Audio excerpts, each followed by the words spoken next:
8.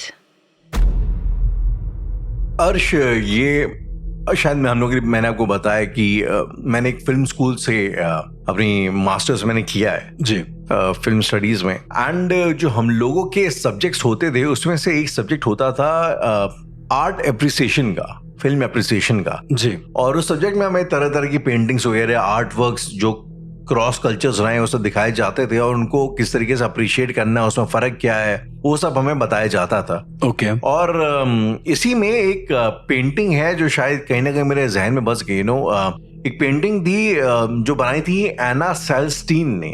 Okay. ये एक Finland की एक फिनिश आर्टिस्ट थी जिन्होंने कुछ 1920s में एक पेंटिंग बनाई थी जिसका नाम था पैसेज। अब ये पेंटिंग उस जमाने में काफी पॉपुलर हुई, काफी लोगों ने इसके ऊपर डिस्कशंस किए।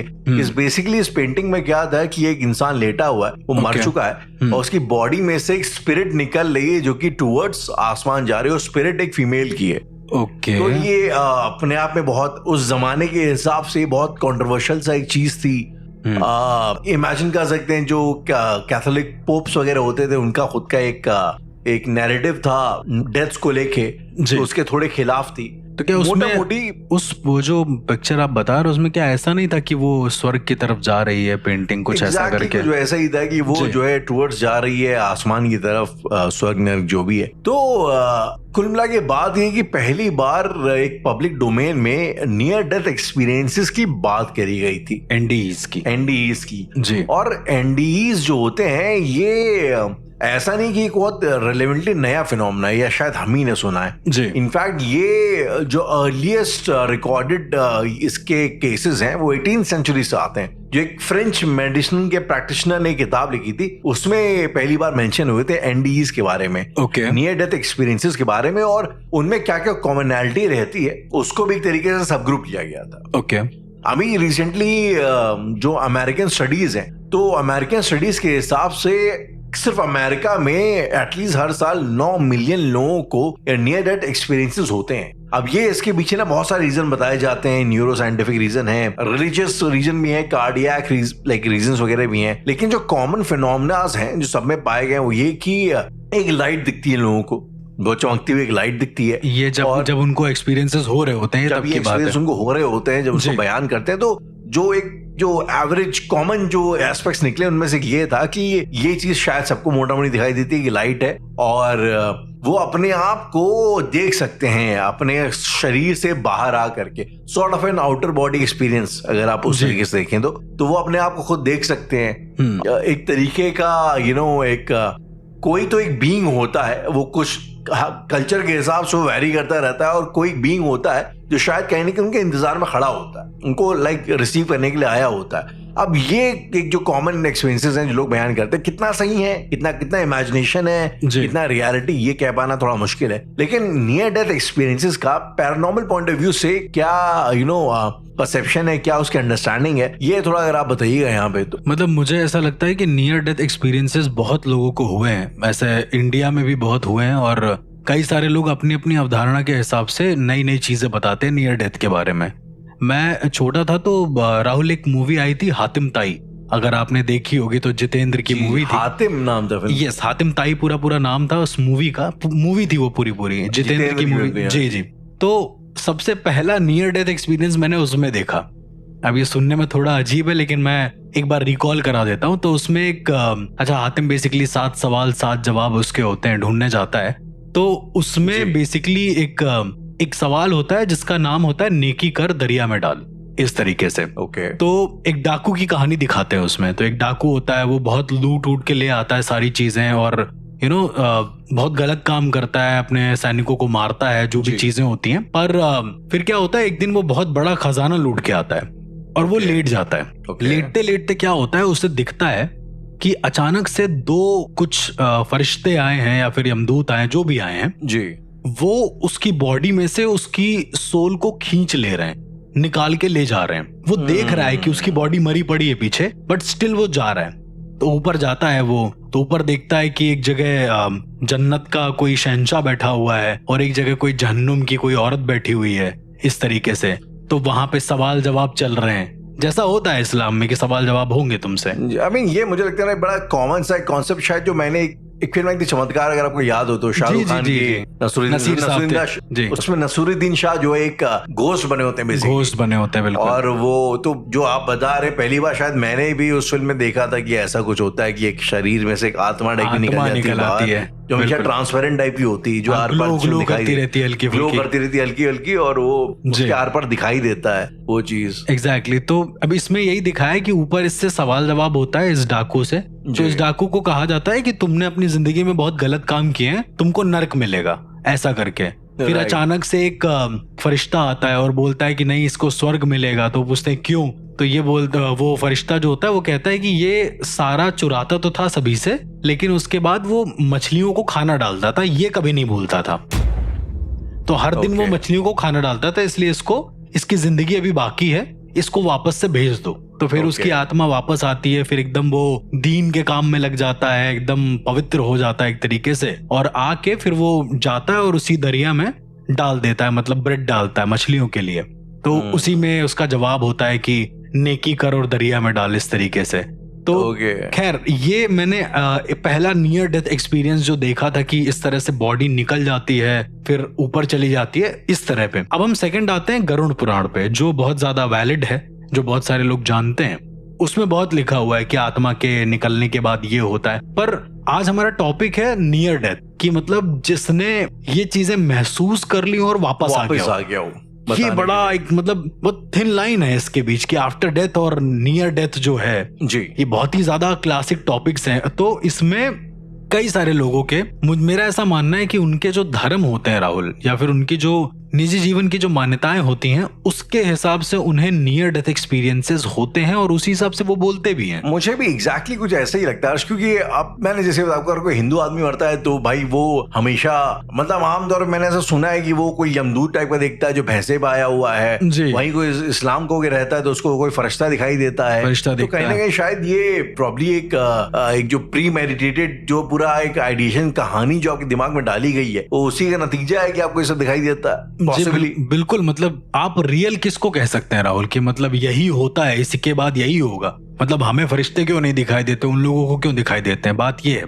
तो इसका एक बड़ा ही अजीब सा एग्जाम्पल है। मेरे ही घर के पास करीब 2-3 गली छोड़ के एक दादी रहती है, इनके बारे में हमने बहुत बार जिक्र भी किया है कि वो एक पूरे बंगले में अकेले रहती हैं, उनका कोई नहीं है। मैंने आपको बताया भी कि वो कुर्सी डाल के बैठा करती हैं, उनका शायद उनको लगता है कि उनका बेटा बैठा है तो उनसे बात करा करती हैं, ऐसा समथिंग लाइक दैट। फिर वो घर के अंदर थोड़ी पागल टाइप की हैं वो। तो दादी बताती है मेरी, कि अब तो नहीं रही दादी, लेकिन बताती है कि जब दादी करीबन 50-60 साल पहले की बात है, वो बोलती है कि दूसरी कॉलोनी में, मतलब यहाँ से मेरे घर से कुछ दूरी पे, तो वो आया करती थी दादी गोरखपुर से, यहाँ पे उनका गाँव गोरखपुर में था। तो जब इनसे मिलती थी ना, ये जो लेडी हैं इनसे, तो ये दूसरी कॉलोनी में रहती थी, तो ये बताती थी कि इनको मोस्टली नियर डेथ एक्सपीरियंसेस होते हैं। नियर डेथ ऐसा नहीं बोलती थी कि मतलब मल्टीपल टाइम्स हुए, मल्टीपल होते हैं, मतलब ये नहीं बोलती हैं कि हमको नियर डेथ हो रहे हैं। पर वो मतलब अम्मा से, हमारी जो दादी हैं, उनसे बार बार ये कहती थी कि हम जब सोते हैं ना तो हम भगवान के पास पहुंच जाते हैं। अब ये बहुत मेड अप है, लेकिन स्टिल ये बड़ा अजीब है। तो अम्मा ने पूछा कि कोई भी बोल सकता है ना अर्शमीन, ये आप कैसे वेरीफाई करने जाएंगे? अब मतलब वेरीफाई तो खैर नहीं हुआ, लेकिन जब जिस तरह से वो बोलती थी कि मतलब मैं गई और एक सीढ़ी आई, जैसे आपने वो पैसेज वाली अपनी उसके बारे में बताया, जी। तो बोलती कि हम सोए और मेरे कमरे का किसी ने दरवाजा खटखटाया। अब ये एक्सपीरियंस है राहुल, वो गलत भी हो सकता है, लेकिन मैं आपको शेयर करना चाहता हूँ जो उन्होंने बताया। ओके। तो उन्होंने बोला कि जब मैं सो के उठती हूँ तो मेरा दरवाजा कोई खटखटाता है 3-3:30 बजे के आसपास, सुबह। जी। और मैं खोलती हूँ तो एक सीढ़ी होती है, वो ऊपर की ओर जा रही होती है। ये उनका पूरा डिस्क्रिप्शन है।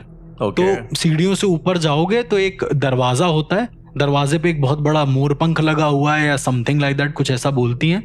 जैसे ही उसको खोलो तो वहां पर जमीन नहीं है, तुम हवा में चलोगे, कुछ ऐसा करके। तो बताती रहती हैं सब चीजें। पर एक दिन उन्होंने मतलब अम्मा से बोला कि वो फंस गई थी वहां पे। ओके। तो मेरा स्ट्रांगली ये मानना है कि नियर डेथ नहीं, शायद ये आत्माओं की दुनिया में, या शायद ये स्पिरिट की दुनिया में, जो सपने की दुनिया होती है, उसमें फंसने का ये कॉन्सेप्ट होगा, जिसको मोस्टली लोग नियर डेथ बोल देते हैं। क्योंकि फंसने का मतलब वो वहां से क्या निकल नहीं पा रही थी, मतलब क्या? हाँ, मतलब कभी कभी हमारी कॉन्शियसनेस हमारे सपने में ही ब्लॉक हो जाती है, उससे निकल नहीं पाते हैं हम लोग, तो हम सोते ही सोते मर जाते हैं। कार्डियक अरेस्ट जिसको हम बोलते हैं, जो हमारे बॉडी को सिग्नल नहीं मिलता है, तो कभी कभी ये पॉसिबिलिटी भी होती है। तो मुझे ऐसा लगता है कि 90% जो नियर डेथ वाले होते हैं, जो अपने अपने हिसाब से अवधारणाएं बनाते हैं, उनको कहीं ना कहीं सपने में अवेयर ना होने की शिकायत होती है। पॉसिबली, आई मीन सपने में अवेयर तो खैर कौन ही होता है, बहुत रेयर ही कोई इंसान होगा जिसको शायद सपने में इस बात का एहसास हो जाए कि मुझे सपना आ रहा है। I think lucid dreaming topic है जो शायद इसके ऊपर हम लोग कभी बात कर सकते हैं जी। बट अब अर्श, शायद मैंने स्टोरी आपको बताई है, ये मेरा खुद का एक्सपीरियंस है, नियर डेथ कह पाना। आई मीन आपका एक्सपीरियंस है, मेरा खुद का एक्सपीरियंस, मेरा पर्सनल। बिल्कुल शेयर करें। मैं कॉलेज का, अब एग्जैक्टली मैं डिटेल्स तो नहीं बताऊंगा for obvious reasons, but college में था and because of some drug overdose थोड़ा मेरी तबीयत मेरी खराब हो गई थी जी। मेरा हार्ट रेट जो उस टाइम पे कुछ 30 BPM के आसपास पहुंच गया था। नॉर्मली 60 के 100 के बीच में होता है जी। तो मेरा कुछ 30-29 BPM के आसपास पहुंच गया था। एंड मुझे याद है हम लोग पहले गए, मेरे दोस्त मुझे लेके गए एक नजदीकी जो कॉलेज का ही हॉस्पिटल था जी। तो उन लोगों ने बोल दिया कि पहले से पुलिस केस होगा उसके बाद एंट्री हो गई। तो भाई मेरे दोस्त लोग घबरा गए, लोग नए नए थे शहर में, फिर वो दूसरे किसी प्राइवेट कॉलेज में प्राइवेट हॉस्पिटल में ले गए जी। तो इस दौरान ना अर्श, मैं अब जो मेरे एक्सपीरियंसेस मैं आपको बताता हूँ, नियर डेथ है कि नहीं I am not sure, but ये मुझे थोड़ा हुए काफी कुछ है, ये कुछ मुझे जो याद रह गए वो ये है कि मुझे ऐसा लग रहा था ना कि जैसे हमारा एक बहुत लंबा सा रास्ता जाने का, और मुझे ऐसा लग रहा था जैसे ना कि वो होता है ना क्षितिज जैसा बन जाता है कि आपके आगे का दुनिया और जमीन आसमान एक हो जाता है। ओके, मतलब कुछ अच्छा ठीक है, कुछ वैसा हो गया था। वो हो सकता है कि आपका भाई प्यूपिल्स क्योंकि डायलेट हो रहे होते हैं तो आपको लगता है कि दुनिया थोड़ी छोटी हो रही है, छोटी हो रही है। हाँ, मतलब जो आपके पास के लोग हैं वो आपको दूर लग रहे हैं, जो आपके दूर के लोग हैं वो पास लग रहे हैं, कुछ वैसा। ओके, और ये काफी ट्रिपी है वैसे जो आप बता रहे हैं जी। कुछ ड्रग का ओवरडोज था तो ट्रिपी होगा, तो वो हुआ। उसके बाद एक जो चीज मैं अब ये मेरा वहम है या कितना रियल मुझे पता नहीं, मुझे ऐसा लगता था कोई तो है जो मुझे बार बार देख रहा है। कोई हम लोग जा रास्ते में, एक पेड़ था साइड में, तो पेड़ के ऊपर बैठा हुआ है, वहां से मुझे देख रहा है। या फिर हम जब चल रहे हैं तो हम लोग फिर बाद में ऑटो में जा रहे थे, मैंने ऑटो से ऐसा बाहर झांक के देखा तो वो पीछे पीछे चल रहा था, उल्टा टाइप कर रहा था। ओके, एंड इनफैक्ट जब मैं हॉस्पिटल में भर्ती हुआ तो हॉस्पिटल के दरवाजे से बार बार झांक रहा है। तो ये एक्सपीरियंस मेरा था। अब ये तो कितना... ये आपको नहीं लगता ये फियर था एक तरीके से कि मतलब आपको कुछ हो रहा है उसका? आई थिंक शायद फियर हो। जब वाले हॉस्पिटल में पहुंचे थे, पहले वाले में जहाँ मना कर दिया था पुलिस केस वाला बोल के, तो वहां पे बोला था कि यार इसकी तो हार्ट रेट ये 30-20 के आसपास पहुंच गई है, तो ये तो क्रिटिकल है, मर भी सकता है। अब उसने मेरे मुंह पे ही बोल दिया कि मैं मर सकता है। तो अगर आप उस सिचुएशन में हो कि आपको लग रहा है कुछ गलत हो रहा है, कोई आके बोल ही दे कि मर भी सकता है, आप इमेजिन कर सकते हैं कि हालात क्या, अलग लेवल का डर आ जाता है, अलग ही लेवल का पैरानोया हो गया जी। बताओ, मेरा तो ऐसा सीन हो गया था, मैंने कहा फाइट करे क्या ही करेंगे, तो मैंने अपने एक तरीके से ना एक्सेप्टेंस वाला जो होता है ना कि छोड़ दिया था कि जो होगा देखा जाएगा। हाँ। मेरा आई थिंक लाइफ में एटीट्यूड जो ऐसा ही है कि मतलब जो देखते हैं साला क्या होता है जी। तो मैं उस वाले सीन में आ गया था, तो वो जो देख रहा था बार बार, मैं भी उसको घूर रहा था पीछे, क्या भैया तुमको क्या दिक्कत, तुम भी आ जाओ जी। तो पता नहीं, आई मीन ये मेरा एक्सपीरियंस था, मुझे ऐसा लग रहा था। और फिर अचानक से मैं हॉस्पिटल गया, उसने कुछ ऐसा कुछ इंजेक्शन वगैरह डाला, ऐसा पूरा नॉर्मल हो गया, अचानक सब कुछ सही हो गया, मतलब कुछ देर में सही हो गया, ऐसा करके कुछ देर में सही हो गया। उस टाइम पे आवाजें भी ऐसा लग रहा था कोई बहुत दूर से बोल रहा है। फिर तो ये, अब मैं इसको अपनी लाइफ का एक नियर डेथ एक्सपीरियंस मानता हूँ। और बाय द वे, जो लोग बोलते हैं ना कि आप जब मरने वाले होते हैं और आपकी लाइफ पूरी आपके सामने रील होती है, ये वाकई में सच बात है यार, ये एक्चुअली में होता है। ये आपके साथ हुआ है राहुल? मेरे साथ हुआ, उस दिन तो पूरा हुआ जी। और लेजिट आपके सामने अजीबोगरीब से फ्रेम आपने सोचे भी नहीं होते हैं। ऐसे मुझे सीन अच्छी तरीके से याद है कि वो आया जब मैं बहुत ही छोटा था, मेरी अर्लीस्ट मेमोरी, और स्कूल के बाहर नर्सरी के बाहर निकल रहा था, मेरी मम्मी मुझे लेने आई थी जी। मैं उनको तलाश रहा था कहाँ है, बस वो अचानक से मेमोरी आई, फिर गायब हो गई। मतलब बहुत स्पीड में आ रही होगी आपके मेमोरी ऐसा करके है, और लेकिन आपको क्लियरली दिखाई, विविडली दिखाई देता है कि चल क्या रहा है। और मजे की बात ये वो मेमोरीज नहीं होता जो आपको लगता है कि आपको याद है। मुझे ऐसा लगता है कभी ऐसा होगा तो मैं जब पहली बार मार खाया, जब पहली बार कोई इनाम जीता, तो वो सब आएगा, वो सब नहीं आता, रैंडम चीजें आ जाती हैं, पता नहीं कैसे ऑल ऑफ सडन। तो आपको तो समझ में आता है ना कि आपके दिमाग के अंदर क्या क्या भरा हुआ है, क्या क्या मेमोरीज, आपकी रियलिटी क्या है जी। तो ये चीज भी शायद मेरा पार्ट ऑफ द एक्सपीरियंस था। अंदर से एक एक्सेप्टेंस आ गया था आपको कि अब हम नहीं रहेंगे और ये मेमोरीज हैं, इतनी इतनी हमने जी, वो शायद बॉडी अपने आप एक तरीके से कैप्चर कर लेती है, गेन कर लेती है। एग्जैक्टली, बॉडी अपने आप आपको दिखाती है। और आप जिन मोमेंट्स को आपको लगता है कि ये बहुत बड़े हैं मेरी लाइफ में, आपके शादी का, पहली गर्लफ्रेंड का, या टॉप करने का, या फेल होने का, जो भी है, वो नहीं होते, बड़े अजीबोगरीब से होते हैं। ओके, तो मुझे एक वो एक्सपीरियंस याद आया, फिर एक्सपीरियंस याद है कि पहले जब पापा लोग का स्कूटर होती थी, तो हम लोग स्कूटर में आगे खड़े होकर जा रहे हैं, वो हाथ में चरखी है, समझिए हाँ। वो टाइप का अजीबोगरीब। पहले पटाखे लेने गए, वो सीन याद आ रहा था जी। तो मतलब ये मुझे बड़ा वियर्ड लगा कि आपकी मेमोरीज नॉर्मली वो होती हैं जो आपको लगता है इतनी इंपॉर्टेंट नहीं है। और मुझे ऐसा लगता है कि जैसे नियर डेथ जो होता है उसमें कहीं ना कहीं जब आपकी जो रूह है, आपकी जो आत्मा है, वो जब आपका शरीर छोड़ रही होती है एक तरीके से, क्योंकि आपने ये एक्सेप्ट कर लिया कि मौत है अब मेरी, कंफर्म है, तो मुझे ऐसा लगता है उस मोमेंट पे कहीं ना कहीं आपका जो ऑरा है या फिर जो आपकी एनर्जी है वो आपके शरीर छोड़ रही होती है धीरे धीरे। तो शायद वो जो मसल मेमोरी की जो छोटी छोटी यादें होती हैं वो हमें रिकॉल होने लगती हैं जस्ट बिकॉज डिटैच हो रहे हमारे शरीर से हमारी एनर्जी।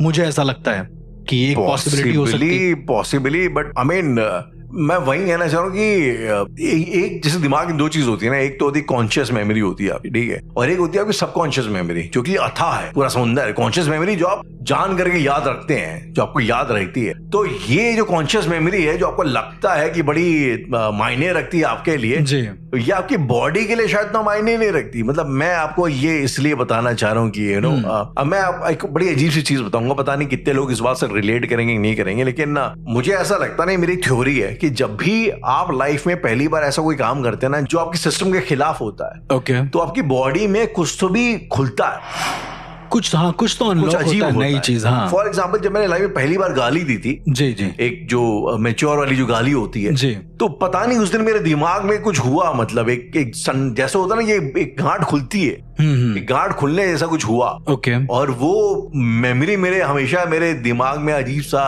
है, कि पहली बार जब मैंने कोई अंग्रेजी गाना गाया याद करके, तो वो एक बाउंड्री थी जो शायद मैंने एक्सीड करी। आई एम प्रीटी श्योर आप सबको भी अगर आप याद करोगे तो पहली बार आपने जो ऐसा कोई काम किया होगा जी, बिल्कुल, पहली बार जब मैंने सिगरेट पी थी, exactly. वो दिखा करके अरे मेरे लिए तो बड़ा नॉर्मल है, मैं तो पीता आ रहा हूँ। वो एक जो मोमेंट है वो आज मेरी बॉडी में कुछ खुला था, अचानक से लगा था कि कुछ गांठ जैसी जो खुल गई है, मतलब कुछ ऐसा था जिससे जो ये बॉडी कर सकती थी और अब इसने वो किया है, वो अब इसने वो किया है, ऐसा करके उस बाउंड्री को खुद तोड़ा है जी। जैसे मैंने पहली बार जब जिम किया था ना, तो मुझे ऐसा लग रहा था ये मैंने क्या कर दिया, क्या हो गया है मतलब मेरे साथ जी। नॉट ओनली बाय फिजिकल, आपको मेंटल भी लगने लगता है कि कुछ ना कुछ ऐसा है जो हम कर सकते थे बट अब हमने उसको किया हुआ है बहुत अजीब तरीके से। मैं अजीब सी बात होता हूँ, जब मैंने पहली बार जो मेरी फर्स्ट गर्लफ्रेंड थी उसके मुंह से एक इंग्लिश की गाली सुनी थी, क्योंकि यार हम लोग आते थे एक बॉयज स्कूल के बैकग्राउंड से, तो मुझे नहीं लगता था कि लड़कियों को गाली को मतलब भी पता है।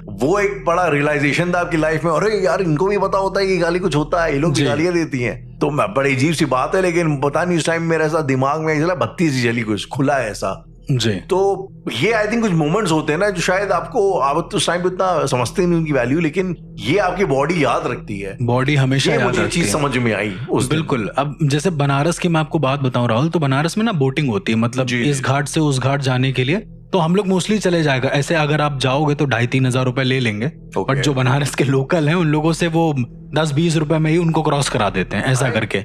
हाँ, वो थोड़ा है वहां का सीन, काफी फर्क है। तो अब वो बोलेंगे अरे वो बहुत दूर है रामनगर के साइड, कौन जाए वहां पे। खैर मेरे साथ 2-3 दोस्त थे और राहुल बात ये थी कि मुझे उतना परफेक्टली तैरना नहीं आता है, टू बी वेरी ऑनेस्ट। मैं तैर लेता हूँ बट उतना अच्छा नहीं तैर पाता हूँ जो एक स्विमर प्रॉपर तैरता है। तो नदी के बीच में पहुंचे और कुछ ऐसा भंवर बना था वहां पर गंगा में ही, तो बोट जो है वो हल्की सी टिल्ट हो गई। जो हमारी बोट थी, तो जो नाविक था जो चला रहा था नाव, वो तो नहीं डूबा क्योंकि हम लोग वो पतवार वाली नाव से जा रहे थे, वो वाली नाव से नहीं जा रहे थे। तो पतवार में एक दिक्कत आती है कि यदि पतवार में नीचे भंवर बन रहा है तो भंवर तुम्हें दूसरी साइड ले जाएगा। मतलब अगर भंवर बना है तो जिस साइड तुम जा रहे हो उसके ठीक नॉर्थ साइड में या साउथ साइड में तुम्हारी बोट अपने आप बहती हुई चली जाएगी, ठीक है, राइट। तो बॉडी भी बहेगी बाय द वे अगर आप बह गए नीचे।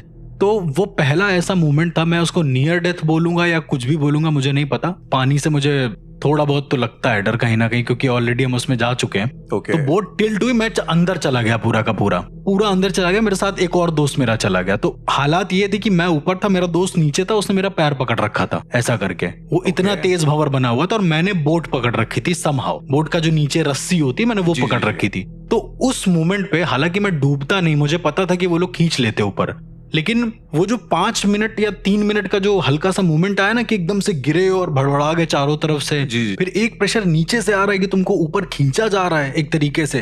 तो आप उस समय मेरे माइंड की साइकी आप सोच नहीं सकते राहुल। क्या मैं जानता हूं कि मेरे एकदम जो लिसनर्स हैं वो भी सोच रहे होंगे ये तो वो एक्सपीरियंस है जो मतलब दिमाग खराब हो जाए इंसान का। पर नियर डेथ कैसे हुआ वो मैं बताता हूँ। तो जैसे आपने बोला ना कि मैं जब हॉस्पिटल जा रहा था मुझे लगा कि सब खत्म। तो पानी में होने पर ना एक मोमेंट ऐसा आता है जब आपको पता है कि आपको तैरना नहीं आता है और जो आपके नीचे वाला है उसको तो बिल्कुल ही नहीं आता है तैरना, और वो तुमको नीचे खींच रहा है जानबूझ के ताकि वो ऊपर आ पाए। उसको सहारा चाहिए, वो ऊपर नहीं आना चाह रहा था, उसको सहारा चाहिए था।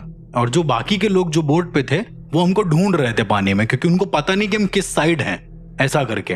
तो जब तक वो पूरे आप लोग पानी में गिर चुके थे? मैं पानी के अंदर ही था। अच्छा, पानी के अंदर थे? पानी के अंदर थे, बस केवल रस्सी पकड़ रखी थी जो बोट के नीचे लगी होती रस्सी, मैं उसकी बात कर रहा हूँ। तो वो लोग चारों तरफ देख रहे थे कि हम हैं किधर। उनको पता था कि हमने पकड़ रखी है बोट, लेकिन वो जो टाइम था ना मेरे मतलब सांस वांस बंद होने वाली थी। जी। तो उस समय जब पानी के अंदर वाला प्रॉपर ऐसा, अब एक तो ऑलरेडी इतनी सारी कहानियां इतनी सारी चीजें हम करते आए हैं, देखते आए हैं, तो ऑल्सो सनातन से काफी जुड़ाव है मेरा। तो एक तरीके से आप ये कह लो कि जब मेरी आंखें बंद हो रही थी पानी के अंदर, तो मैंने क्या देखा कि भगवान कृष्ण के ऊपर बड़े से एकदम भगवान शिव जी हैं और इस तरीके से आ रहे हैं और वो ना धीरे धीरे बड़े होते जा रहे हैं। मुझे वही दिख रहे हैं केवल, और कुछ नहीं दिख रहा है। और मैंने जो पकड़ा है वो भगवान शिव के गले का रुद्राक्ष पकड़ा हुआ है एक तरीके से। फिर अचानक से क्या होता है, ये आउट ऑफ नोवेयर है, मतलब शायद मेरी इमेजिनेशन इतनी हाइटन हो गई थी, मुझे मेरे सामने बार बार इमेज आ रही थी। मतलब इट्स लाइक कि सामने ऊपर भगवान शिव जी बने, नीचे इमेज आती जा रही है कि मतलब हमने सबसे पहले गाना कब गाया था, स्कूल में कभी कोई गाना गाया था मैंने, एक हिंदी गाना गाया था। उसके बाद फिर क्या बोलते हैं, भाई ने मुझे कुछ दिलाया, वीडियो गेम दिलाया सबसे पहला, एक स्टार्टिंग में जो कैसेट्स वाले चिप वाले आते थे। तो ये सारे मोमेंट आने लगे मुझे एक के बाद एक कंटिन्यूअसली। और राहुल अब इसके बाद मुझे ऐसा लगा कि मतलब जीने का कुछ वो नहीं, मेरे हाथ पैर एकदम लूज हो गए थे, मैं उसको भी छोड़ने वाला था। बट फिर अचानक से मेरी इमेजिनेशन या फिर कुछ ऐसा कह लो, जी ऐसा मतलब मुझे दिखा कि जो शिव जी हैं उन्होंने हाथ बढ़ाया ऐसे करके और मैं उनका हाथ पकड़ रहा हूँ। आप ऐसे इमेजिन करो। तो ऊपर से मेरे दोस्त ने खैर हाथ दिया था, तो फिर उसने मुझे ऊपर खींचा समहाउ, और करीबन 15-20 मिनट तक मैं ऐसे ही लेटा रहा, पानी वानी निकाला गया, तब जाके मैं उठा। तो ये एक तरीके का मेरा नियर डेथ एक्सपीरियंस था। मुझे ऐसा लगता है, चूंकि जैसे मैंने आपको बोला कि मैं सनातन को जैसे बहुत ज्यादा मानता हूँ, शिव जी को बहुत मानता हूँ, तो शायद ये मेरा, जब मेरे शरीर से मेरी स्पिरिट निकल रही होगी या कुछ ऐसा, तो वो ये अनुभव कराना चाह रही होगी कि तुमने अपने जीवन में इतनी चीजों को माना है एक तरीके से, या इन चीजों को तुमने समझा है, जाना है तुम्हारी मसल मेमोरी ने, इसलिए तुमको ये चीजें, ये जो चित्रण है एक तरीके से, ये हम तुमको दिखा देते हैं। शायद वो मुझे दिख रहा हो एक तरीके से। पॉसिबली हर्ष, मैं इसमें एक अगेन ये मेरा ही एक और एक्सपीरियंस है, और नियर डेथ है या आउटर बॉडी है मुझे पता नहीं, लेकिन ये बड़ा इंटरेस्टिंग है। ठीक है, ये अगेन मैं लखनऊ की बात, मैं स्कूल में था जी। एक बार की मैं स्कूल से वापस लौटा, कुछ तो भी 2 पीरियड पहले छुट्टी हो गई थी, और मेरी मम्मी उस टाइम पे कहीं जाया करती थी, कोई ट्रेनिंग उनकी चल रही थी, तो वो आती थी कुछ टाइम बाद। तो उस दिन वो शायद चाबी भी देना भूल गई थी, तो मैं आया, मेरे घर पे ताला लगा हुआ था। तो मैं जो है, हमारे घर के बाहर गार्डन है, गार्डन में एक झूला था, मैं झूले में आके लेट गया जी। तो बड़ा अच्छा सा उस दिन थोड़ा जैसे आजकल थोड़ा बारिश वाला माहौल है वैसा टाइप का था, बदली टाइप लगी हुई थी, हल्की हल्की हवा चल रही थी। मैं लेटा, मेरे को अजीब सी नींद आई। आपकी लाइफ में ना मुझे ऐसा लगता है एक आध दिन ऐसे होते हैं जब आपको बड़ी लेजेंडरी नींद आती है, आपको भी याद होंगे, जब आप उठे तो एकदम बॉडी तरोताजा, फ्रेश हो गई, लेवल पे फ्रेश, बिल्कुल। वो कुछ उस टाइप की कोई नींद थी। मैं सोया था और मुझे याद है कि पता नहीं आपके साथ ये होता ही नहीं होता, पहले ना मुझे, अब ये होना बंद हो गया, पहले मुझे उड़ने के सपने आते थे। बहुत आते हैं, मुझे अभी भी आते हैं। आपको अभी भी आते हैं? मुझे अब नहीं आते यार, मैं बड़ा मिस करता हूँ। अच्छा, उसका भी अपना एक मतलब होता है, आप पहले बताइए। इसीलिए शायद मैंने इसको छेड़ा भी है कि मुझे लगता है इसको कोई ना कोई मतलब होता हो। जी बिल्कुल। तो वो मुझे इतना एग्जैक्टली याद है कि मैं दौड़ते हुए, हमारा 2 मंजिला मकान था, हम लोग नीचे रहते थे, ऊपर कोई और रहता था, तो मैं सपने में देखा कि मैं ऊपर से छत में से कूदा और थोड़ा सा नीचे आया, उसके बाद मैं उड़ने लगा। उसके बाद अचानक से उड़ने लगे, कुछ ऐसा हो गया। लग गया, मतलब मैं उसको बयान नहीं कर सकता, इतना वो आपको महसूस होता है और इतना रियल होता है, वो बहुत रियल होता है। आपको एक्चुअली में महसूस होता है कि आप उड़ रहे हैं और आप फिर कहीं पे रुकते हैं, कहीं पे रुकते, कहीं से भी उड़ जाते हैं जी। फिर आप आगे हो गए, फिर आप थोड़ा बीच में, मैं कहीं रुका, मैं थोड़ा दौड़ के उछला, कुछ नहीं हुआ, फिर मैं दौड़ के उछला, फिर कुछ नहीं हुआ, तीसरी बार दौड़ा, उछला, फिर हो गया, कोई झटके में मुड़ने लग गया। तो ये एक्सपीरियंस हो इतना खूबसूरत, मतलब मेरे एक्सपीरियंस से मुश्किल से मेरे को शायद 2-3 मिनट 4 मिनट हुए होंगे वो उसको देखते हुए। जब मेरी आंख खुली है तकरीबन 3-4 घंटे हो गए थे। 3-4 घंटे बाद मेरी मम्मी आई, उन्होंने मेरे को जगाया। और वो दिन मैं कभी नहीं भूलूंगा हर्ष। वो जब मैं उठा, मैंने क्या देखा कि मेरे ऊपर, आंख के ऊपर आसमान में, खुला आसमान था, खुले आसमान में चील के हुए मंडरा रहे मेरे ऊपर जी। और वो बहुत देर तक मंडराते रहे और कुछ तो भी, कुछ ऐसा रुई जैसा उन्होंने फेंका ऊपर नीचे, पता नहीं क्या। तो मतलब फॉर अब like when I think about that, मुझे ऐसा लगता है कि क्या ऐसा तो नहीं कि 2 शायद मिनट के लिए मेरी बॉडी मर गई थी और लोगों को इस बात का एहसास हो गया था कि डेड बॉडी है। बिल्कुल। और डेड बॉडी खाने आ रहे थे। बिल्कुल। ये बड़ा ना एक विचित्र, आश्चर्यजनक, बड़ा खौफनाक, बहुत रैंडम सा था। मतलब कोई ऐसा प्लान करके ऐसा नहीं था, मैं ऊपर थोड़ा मेडिटेटिव किस्म का, भक्त किस्म का इंसान था, वो अचानक हो गया है। राहुल, ये जो आपको हुआ है ना, ये इंडिया के बहुत सारे लोगों को होता है और मेरा ऐसा मानना है कि ये जो चीज है, ये मेरा अपना खैर पर्सनल मानना है, बाकी सबके अपने ओपिनियन हो सकते हैं। तो जितना मैंने अपने गुरुओं से सीखा है या जाना है, मुझे ना कैसे आते थे मैं आपको बताता हूँ। ये राम अशोक जी को भी आते हैं बाय द वे, ऐसे सपने जो आपको बिल्कुल आते हैं, 100% आते हैं, मुझे बताते भी हैं